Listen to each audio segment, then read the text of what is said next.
की साजी निवाजी प्यारी सास संगत जी, प्यार और सत्कार से कहना धन निरंकार जी।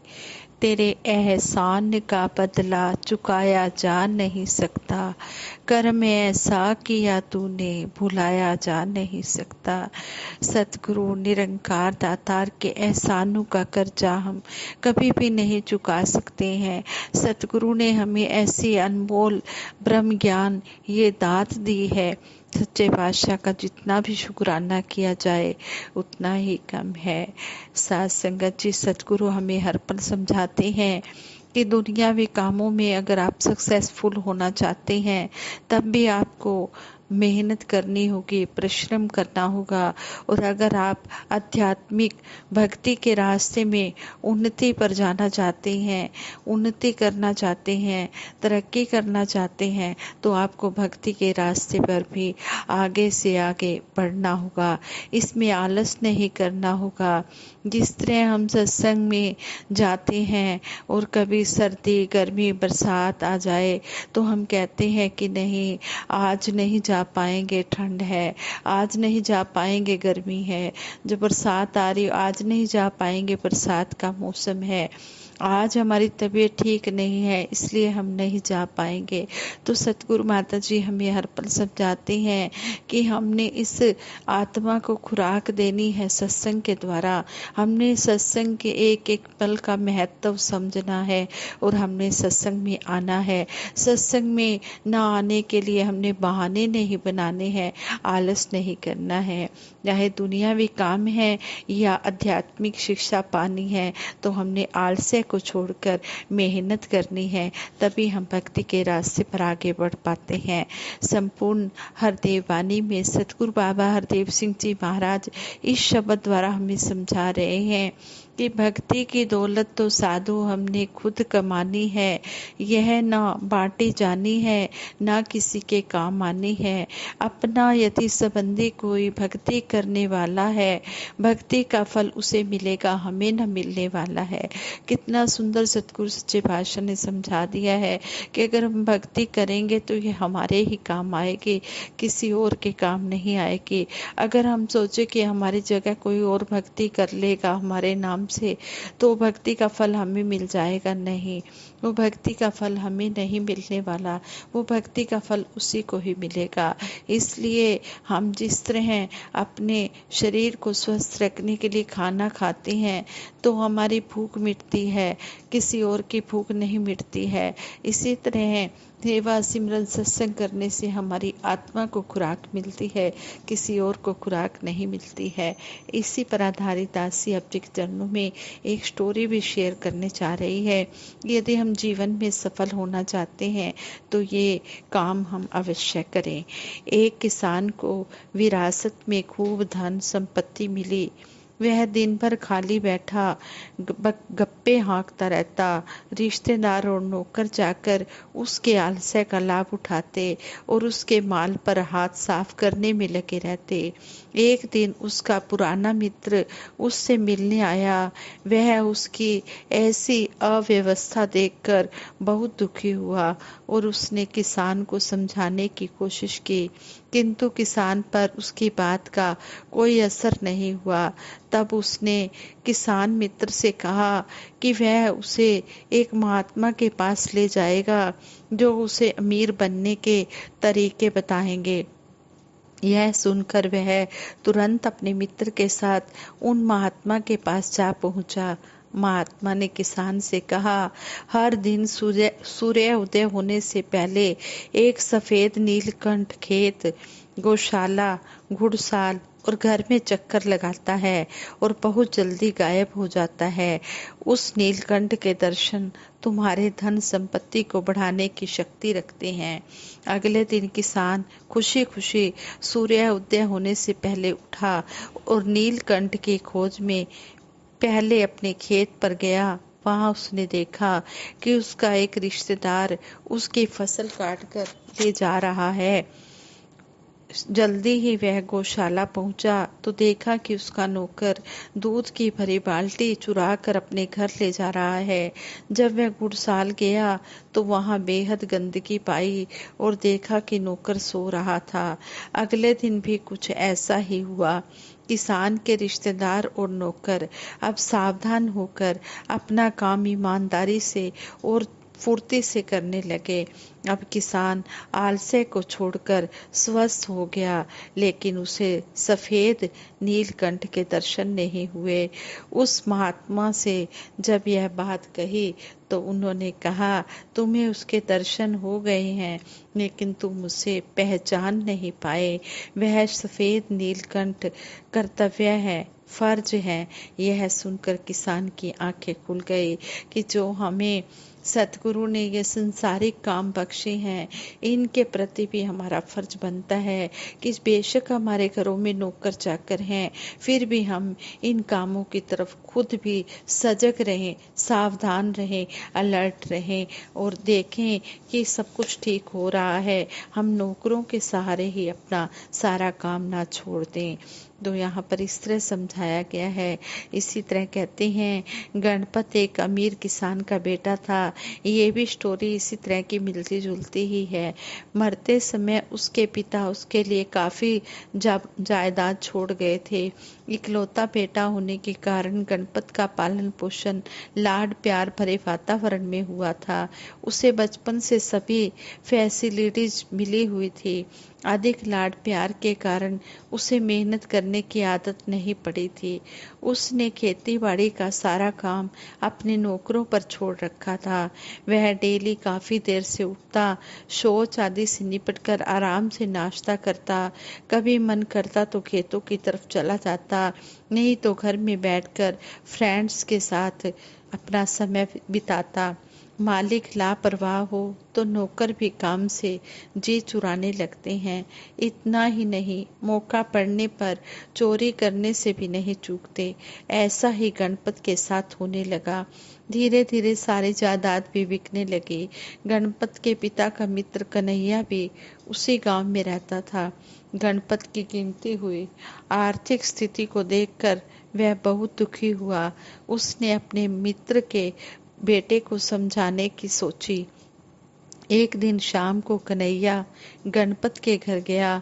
उस समय वह अपने कमरे में अकेला बैठा था। वह बहुत परेशान दिखाई दे रहा था। फॉर्मेलिटीज, वेलकम आदि के बाद दोनों बैठकर बातें करने लगे। कन्हैया ने पूछा, क्या बात है बेटा, तुम बहुत परेशान दिखाई दे रहे हो।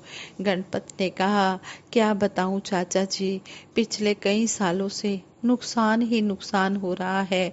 जो खेत पहले सोना उगलते थे, अब वहाँ कुछ भी पैदा नहीं होता। सारी जायदाद बिकती जा रही है। अब तो लगता है सारी जमीन भी बिक जाएगी। कन्हैया को यह बात पहले से ही पता थी। वह इस नुकसान का कारण भी जानता था, लेकिन उसने इस समय इस विषय में कुछ कहने की बजाय चुप रहना ही ठीक समझा। दोनों कुछ देर चुप बैठे रहे। फिर कुछ सोचते हुए कन्हैया बोला, बेटा, तुम्हारे पिता मेरे फ्रेंड थे। तुम्हारी ऐसी दयनीय दशा देखकर मुझे रोना आता है, लेकिन भाग्य का लिखा टाला अभी तो नहीं जा सकता। हाँ, एक बात जरूर है, यदि परमात्मा की कृपा हो जाए तो सभी दुविधाएं दूर हो जाया करती हैं। बेटा, यदि किसी को कुबेर देवता के मुर्गे के दर्शन हो जाएं तो उसकी सारी गरीबी दूर हो जाती है। कन्हैया की बात सुनकर गणपत एकदम बोला, कुबेर देवता के मुर्गे का दर्शन कैसे और कहाँ किया जा सकता है? यह मुर्गा कब और कहाँ प्रकट हो जाए, इस बारे में कुछ भी नहीं कहा जा सकता। यह कहीं भी किसी भी समय प्रकट हो सकता है, कन्हैया ने बताया। लेकिन गणपत कहने लगा, चाचा जी, मुझे कैसे पता चलेगा कि मैं जिस मुर्गे के दर्शन कर रहा हूँ वह कुबेर देवता का विशेष मुर्गा ही है? उस दो रंगे मुर्गे का रंग, चाचा कन्हैया ने कहा कि उस दो रंगे मुर्गे का रंग हल्का काला व लाल है। उसके रंग में से लाल रंग ऐसे झलकता है जैसे सूर्य उदय हो रहा है। कन्हैया ने बताया। कुछ देर बातचीत करने के बाद कन्हैया अपने घर वापस आ गया। गणपत ने मन ही मन इस मुर्गे के दर्शन करने की सोच ली। इसके लिए अगले दिन जीवन में पहली बार वह सूर्योदय होने से पहले उठा। कन्हैया ने बताया था कि विशेष मुर्गा कहीं भी प्रकट हो सकता है। गणपत ने सोचा, मुर्गे सुबह सवेरे खेतों के आसपास मंडराते हुए बांग देते हैं, चलो अपने खेत की ओर ही चला जाए, शायद वहां विशेष मुर्गे के दर्शन हो जाएं। यह सोचकर वह खेत की ओर चल पड़ा। खेत के पास पहुंचकर उसने देखा कि खेत का चौकीदार किसी व्यक्ति को 2 बोरी गेहूं उठाकर दे रहा है। वास्तव में वह उन 2 बोरियों की कीमत हड़प जाना चाहता था। गणपत को सामने देखकर उसके हाथ पांव फूल गए। जो व्यक्ति चोरी छिपे कम दाम पर माल खरीदने आया था, वह भी घबरा गया। गणपत ने चौकीदार को खूब डांटा और खरीदार से पूरी कीमत वसूल करके माल उठवाया। कुछ देर घूमने के बाद वह विशेष मुर्गे की खोज में गौशाला की तरफ निकला। ग्वाला दूध दोह रहा था। जिस समय गणपत गौशाला में दाखिल हुआ, उससे एक पल पहले ही ग्वाले ने अपनी पत्नी को दूध की एक छोटी बाल्टी भरकर घर ले जाने के लिए दी थी। उसकी पत्नी दूध से भरी बाल्टी उठाए दरवाजे तक ही पहुंची थी कि गणपत पहुंच गया। ग्वाले की चोरी भी रंगे हाथों पकड़ी गई थी। गणपत ने ग्वाले को भी खूब डांटा। फिर दोपहर बाद घर में आकर मिलने के लिए कहकर घर की ओर लौट आया। खेत और गौशाला में अपने नौकरों की हेरा फेरी देखकर उसका मन खराब हो गया था। घर पहुंचकर उसने स्नान किया, फिर खेतों की ओर जा निकला। सभी मजदूर ठाठ से बैठे बातें कर रहे थे। बैल खेती चल रहे थे, लेकिन किसी का ध्यान इस ओर नहीं था। गणपत ने छड़ी की सहायता से बैलों को एक ओर हाँकना शुरू किया तो उसकी आवाज सुनकर मजदूर वहीं पहुंचे। सामने गणपत को देखकर सभी बहुत शर्मिंदा हुए। गणपत ने सभी को डांट लगाई, फिर काम समझाकर वह घर लौट आया। इस प्रकार सुबह से शाम तक वह लग जाता रहा। सभी जगह उसे नौकरों की गड़बड़ देखने को मिली। सभी जगह वह आवश्यक व्यवस्था करता रहा। अब सुबह से शाम तक विशेष मुर्गे की खोज में इधर उधर जाना गणपत की डेली रूटीन की दिनचर्या बन गई।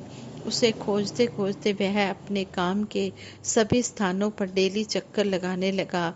उसकी उपस्थिति का नौकरों पर बहुत प्रभाव पड़ा। अब उन्हें चोरी का मौका नहीं मिल पाता था। अब वह बैठकर गप्पे भी नहीं मार सकते थे। काम भी ज्यादा होने लगा था। विशेष मुर्गे को खोजने के लिए वह सवेरे जल्दी उठ जाता था, इसलिए उसके पास काम देखने के लिए समय भी काफी होता था। समय का उपयोग करने के लिए उसने हिसाब किताब की जांच शुरू कर दी। हजारों रुपए के घपले सामने आए। भ्रष्ट कर्मचारियों के स्थान पर ईमानदार कर्मचारी रख लिए। धीरे धीरे उसकी आर्थिक स्थिति भी सुधरने लगी। अब उसने अपनी बेची हुई जायदाद भी वापस खरीदनी शुरू कर दी थी। एक दिन उसकी मुलाकात कन्हैया चाचा से हो गई। कन्हैया चाचा ने गणपत से पूछा, कहो बेटा कैसे हो? आगे से गणपत ने कहा, आपका आशीर्वाद है चाचा जी, अब तो स्थिति काफी सुधर गई है। वास्तव में नौकर बेईमानी कर रहे थे। आप द्वारा बताए विशेष मुर्गे को खोजने के लिए मैं सुबह जल्दी ही उठ जाता हूँ। इससे काफी समय मिल जाता है। इस समय में मैं जमींदारी का काम स्वयं देख लेता हूँ। फिर वह कुछ रुक कर बोला, चाचा जी मेरी आर्थिक स्थिति तो सुधर गई है, लेकिन मुझे कुबेर देवता के विशेष मुर्गे के दर्शन नहीं हो पाए। कन्हैया चाचा ने गणपत को हंसते हुए कहा, बेटा तुम तो कुबेर देवता के विशेष मुर्गे के दर्शन डेली करते हो, मैंने तुम्हें बताया था कि उस मुर्गे का रंग ऐसा है जैसे सूर्य उदय का रंग। वास्तव में वह मुर्गा कोई और नहीं, मेहनत ही है। जो व्यक्ति आलस को छोड़कर सूर्य उदय के साथ उठता है, उसके पास काम करने के लिए सूर्य उदय के साथ उठता है, उसके पास काम करने के लिए काफ़ी समय होता है। उस समय वह अवश्य मेहनत करेगा और उसे उसका फल भी अवश्य मिलेगा। और फिर जब मालिक सुबह उठेगा तभी तो वह नौकरों से ठीक तरह से काम ले पाएगा। गणपत को कन्हैया की बात समझ में आ गई थी। उसने मन ही मन में प्रण किया कि वह हमेशा ही सूर्य के साथ, सूर्य उदय होने के साथ उठकर सारे काम में जुट जाएगा और सत्संग सेवा सिमरन भी करेगा और अपने जो संसारिक दुनियावी काम हैं, जो गृहस्थी के काम हैं, उनकी तरफ भी खुद ध्यान देगा। साथ संगत जी, सतगुरु माता जी भी हमें हर पल यही समझा रहे हैं कि हमने घर के कामों में और भक्ति में बैलेंस बनाकर रखना है। हमने अपने गृहस्थ की जिम्मेवारियां भी पूर्ण करनी है और अपना ये जो हमारा भक्ति का है, सेवा सिमरन सत्संग, इसको भी हमने करना है। हमने अपनी आत्मा को भी अच्छी खुराक देनी है और अपने शरीर को भी तंदुरुस्त रखने के लिए अच्छी खुराक लेनी है। और इसी तरह हमने सतगुरु के आशीर्वादों के पात्र बनना है। साथ संगत जी, प्रेम से कहना, धन निरंकार जी।